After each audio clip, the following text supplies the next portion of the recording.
Hello welcome to Rivas Arts. இப்போ air try clay எடுத்து வச்சுருக்கேன். இது என்னோட கையில் ஒட்டாமல் இருக்கிறதுக்காக நான் டால்கம் பவுடர் யூஸ் பண்ணியிருக்கேன். இப்போ இந்த க்ளே நல்லா ரோல் பண்ணிட்டேன். சர்க்கிள் ஷேப்பில் இதை கட் பண்ணிவிட்டு ஒரு ட்ரே மாதிரி ஃபஸ்ட்டு நான் இதை ரெடி பண்ணிக்கிட்டேன்.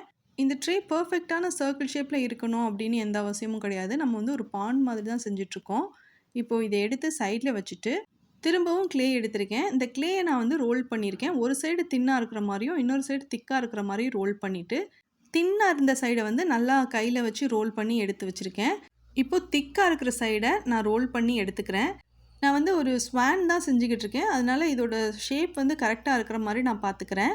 க்ளேயில் கிராஃப்ட் பண்ணும்போது சம்டைம்ஸ் சில கீறல்கள் வெடிப்புகள் இது மாதிரி வரும். அதெல்லாம் வந்து கொஞ்சமாக தண்ணி கையில் தொட்டுட்டு சரி பண்ணிடணும்.